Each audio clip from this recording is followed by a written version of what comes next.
अगर आप चाहते हैं MM टैलेंट म्यूजिक कंपनी का सबसे पहले ऑडियो वीडियो आप तक पहुंचे तो चैनल को सब्सक्राइब करें और साथ में बेल आइकन घंटी दबाना ना भूलें।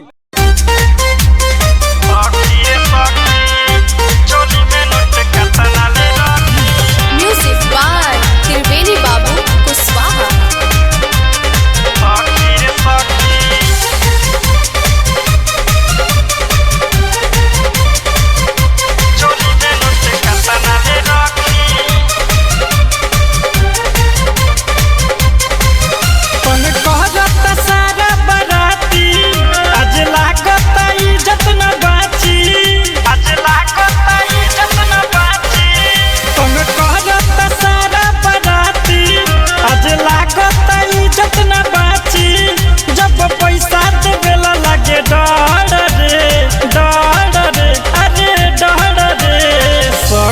सखी चोली में नोट कतना ले रखी दोनों गोर गइल बाटे भर रे।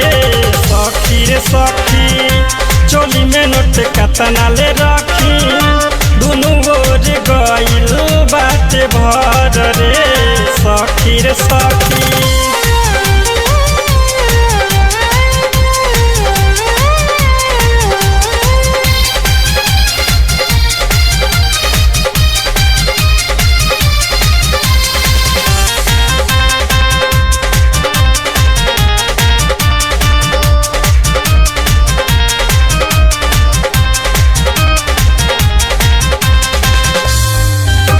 बेचैनी बढ़ल जब से पीछा पड़ल लागे हमारा पर भइल दीवाना। कनी सट ना हो जनी हट ना हो कहे तो पे लुटाएम खजाना।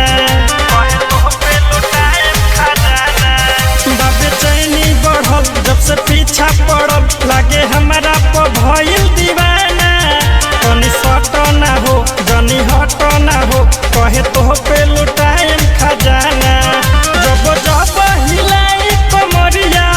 हम पे लागे लुटावे न मरिया जब जब हिलाई कमरिया।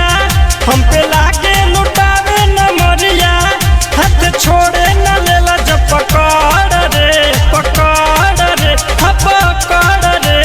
सखी रे सखी चोली में नोट कतना ले रखी दोनों गोर गइल बाटे भर रे। सखी रे सखी चोली में नोट कतना ले रखी दोनों गोर गइल बाटे भर रे।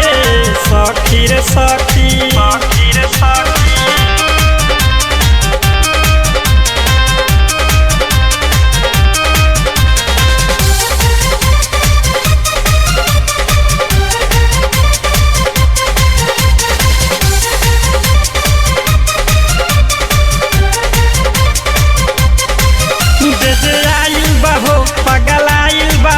देखी के हमरो चढ़ल जवानी लागे कदी बिहान। सखी बानी परेशान आज जख्मी गजेंद्र न